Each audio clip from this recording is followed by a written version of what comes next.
Bismillah ar-Rahman ar-Rahim, wassalatu wassalamu ala ashraf al-mursalin. Mes chers frères, Anas ibn Malik رضي الله عنهما قال فرضت على النبي صلى الله عليه وسلم ليلة أسري به الصلوات 50 ثم نقصت حتى جعلت 5. Ce qui veut dire que lors de la nuit de l'ascension de notre prophète Muhammad sallallahu alayhi wa sallam, les salats étaient prescrites 50, puis elles ont été réduites à 5 salats. Ainsi, nous concluons que la salat a été prescrite au prophète Muhammad sallallahu alayhi wa sallam à Mecca avant la Hijra, la nuit de l'Isra et du Mi'raj, au 7e ciel. Par conséquent, la salat était initialement prescrite 50 salats, puis elle a été réduite à 5 salats. Et nous avons les 5 salats avec les raka'at. Donc nous avons salat al-subh qui a 2 raka'at, al-dhuhr 4 raka'at, al-asr 4 raka'at, al-maghrib 3 raka'at et al-isha 4 raka'at. La somme de ces raka'at est de 17. Donc le nombre de raka'at prescrites dans les 5 salats par jour est de 17 raka'at. L'étonnant, il y a 17 raka'at dans les 5 salats et la sourate ayant le numéro 17 dans le Coran est sourate al-Isra. Et selon l'ordre de révélation du Coran, sourate al-Isra a le numéro 50. Et 50, c'est le nombre de salats prescrites au début. Subhanallah. Le mot salat apparaît dans sourate al-Isra une seule fois et dans le verset 78. Bismillah ar-Rahman ar-Rahim. أقم الصلاة لدلوك الشمس إلى غسق الليل وقرآن الفجر إن قرآن الفجر كان مشهودا. Ce verset utilise 17 lettres de l'alphabet. Et si nous comptons les versets à partir de ce verset jusqu'à la fin de sourate al-Isra, nous trouverons 34 versets. Et 34 est égal à 17 plus 17. Subhanallah.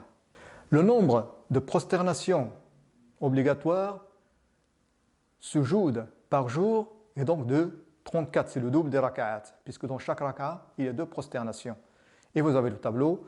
Donc dans Subh, on a 4 sajdas, dans Dhuhr, 8 sajdas, dans l'Asr, 8 sajdas, dans le Maghrib, 6 sajdas, et Isha, 8 sajdas. Et donc la somme de ces sajadat est de 34 sajadat par jour, et qui sont obligatoires. Je ne parle pas des prières surrogatoires. Le premier ordre de se prosterner dans le Coran se trouve dans Surat Al-Baqarah et dans le verset 34. Bismillah ar-Rahman ar-Rahim. وَإِذْ قُلْنَا لِلْمَلَائِكَةِ اسْجُدُوا لِآدَمَ فَسَجَدُوا إِلَّا إِبْلِيسَ أَبَى وَاسْتَكْبَرَ وَكَانَ مِنَ الْكَافِرِينَ. En français, et lorsque nous demandâmes aux anges de se prosterner devant Adam, ils se prosternèrent à l'exception d'Iblis qui refusa, s'enfla d'orgueil et fut parmi les infidèles. D'observer le numéro de verset 34. Et le nombre de prosternations prescrites par jour est aussi de 34 sajda. Subhanallah. Abdullah ibn Abbas radiyallahu anhuma a dit, le prophète sallallahu alayhi wa sallam a dit, il m'a été ordonné de prosterner sur 7 os, le front, et il pointa du doigt son nez, les mains, les genoux et l'extrémité des pieds. Nous concluons donc de ce hadith que la prosternation se fait sur 7 parties du corps. Si nous prenons la sourate numéro 7 dans le Coran, qui est sourate Al-A'raf, nous trouverons qu'elle se termine par le mot « il se prosterne » yasjudun. C'est la seule sourate dans le Coran qui se termine par un mot de la même famille que le mot yasjudu, qui vient de prosterner.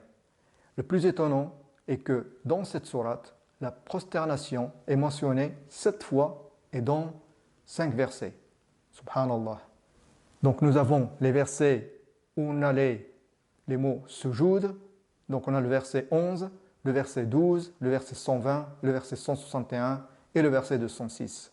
Maintenant, si nous additionnons les numéros des 5 versets, nous obtenons 11 plus 12 plus 120 plus 161 plus 206, on a 510. Et 510 est égal à 34 fois 15. 34 est le nombre de sujoud prescrit dans les 5 salats par jour. Et 15, c'est aussi le nombre de sujoud, de récitation du Coran. Subhanallah.